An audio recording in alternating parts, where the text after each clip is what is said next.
Magsitayo ang lahat para sa ating panalangin sa ngalan ng Ama, ng Anak, ng Espiritu Santo. Amen. Magandang umaga, mag-aaral. Bago kayo magsiupo sa inyong mga upuan, maaari niyo po bang pulutin ang mga basurang nakakalat sa sahig at pakiayos naman po ang hanay ng inyong mga upuan. Tapos na po ba? Maaari na po kayong magsiupo. Magbalik-aral muna tayo. Ano nga ba ang paksang tinalakay natin kahapon? Magaling! Ang paksang tinalakay natin kahapon ay patungkol sa silangan at timog silangang Asya.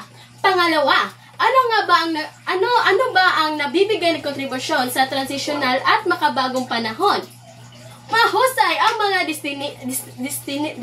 dinastisya sa silangan at timog silangang Asya tulad ng Ottoman Empire ay nagbibigay ng malaking kontribusyon sa paghubog ng kasaysayan at kultura ng relihiyon. Pangatlong tanong, bilang isang mag-aaral, paano ito makakaapekto ngayon?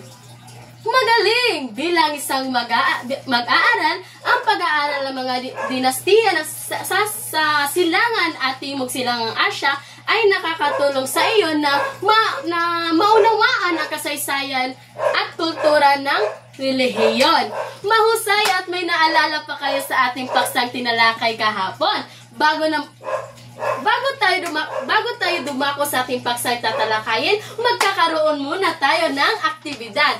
Ito ay pinamagatang Guess the Government. Maaari niyo po bang basahin ang ating panuto? Maraming salamat. Ngayon, hahatiin ko ang klase sa dalawang pangkat. At bibigyan ko kayo ng iba't ibang klase ng flag ng bansa. Ito po ay sa pangkat una at ito naman po ay sa pangkat dalawa. Bibigyan ko lamang po kayo ng 5 minuto para matapos ang ating pagpaganya.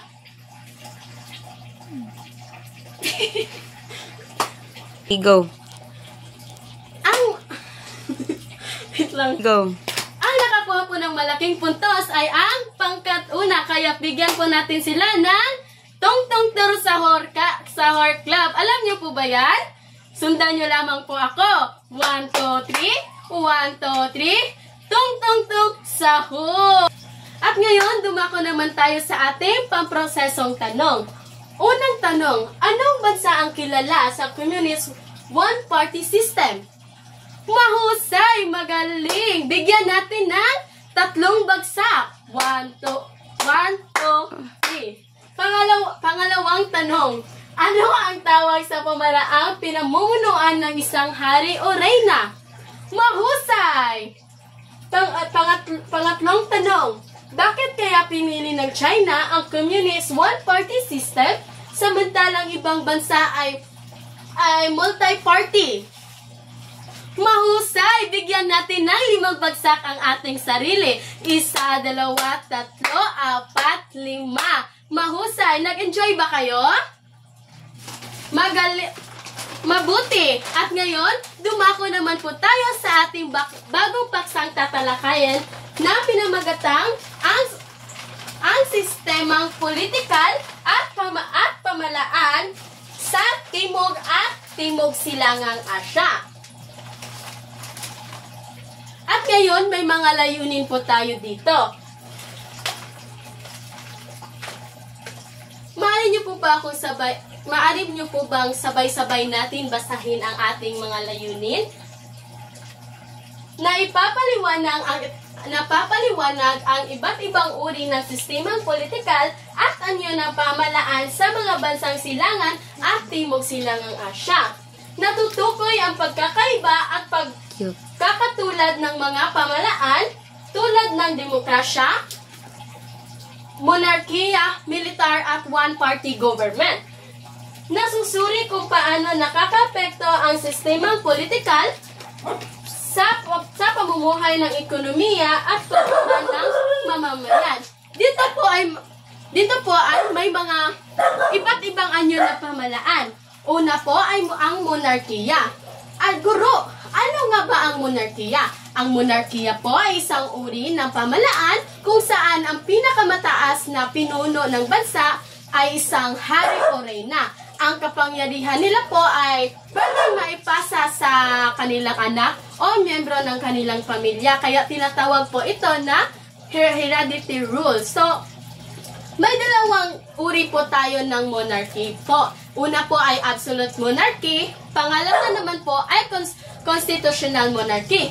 Guro, ano nga ba yung absolute monarchy? Ang absolute monarchy po ay isang hari o reyna ang may buong kapangyarihan. Sila po ay gumagawa ng batas o nagdidesisyon para sa bansa. Halimbawa na lang po nito ay sa bansang Saudi Arabia. Pangalawa naman po sa constitutional monarchy. Sa constitutional monarchy naman po ay ang hari o reyna ay symbolic leader lamang.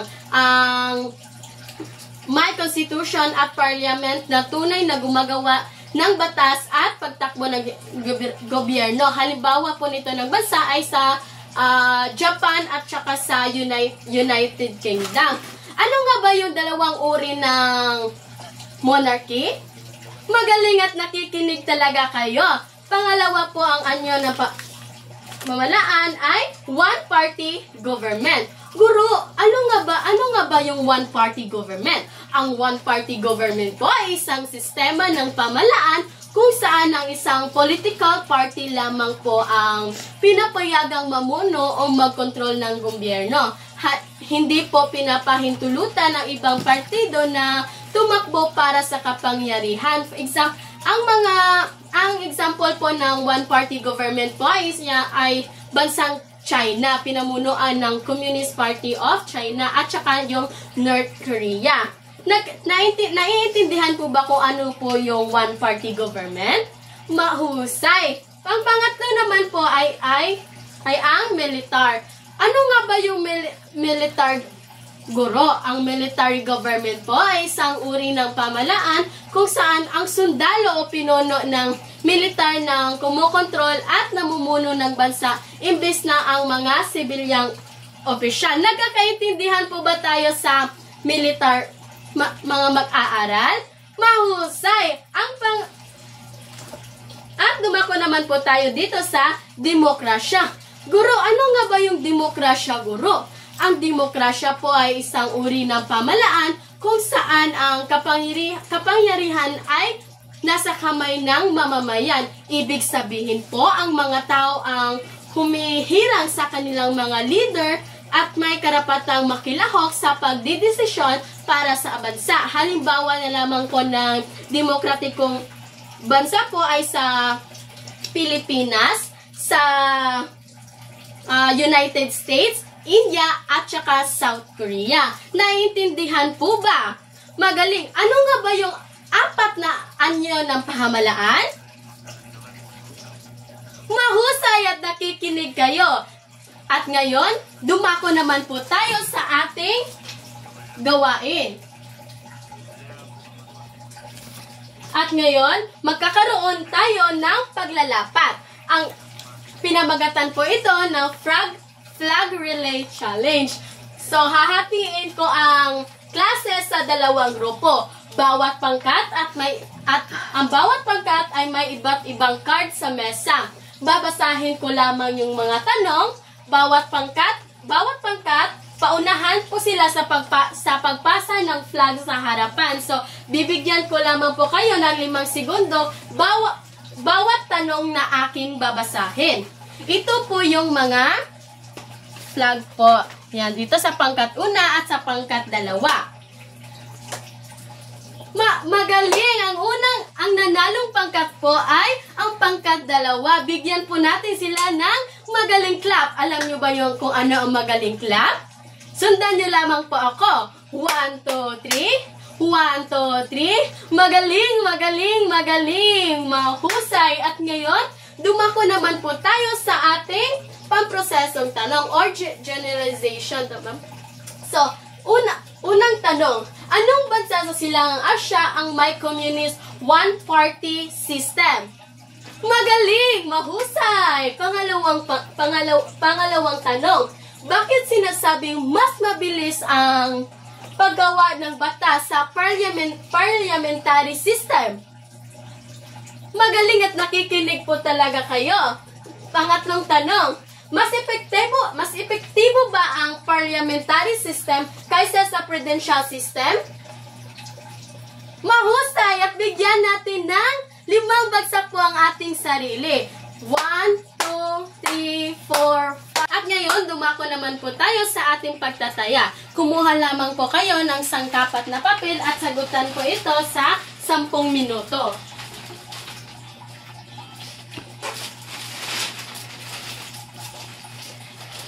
Tapos na po ba? Maaari nyo na pong ipasa ang inyong mga sangkapat na papel. Sino po nakakuha ng mataas na marka?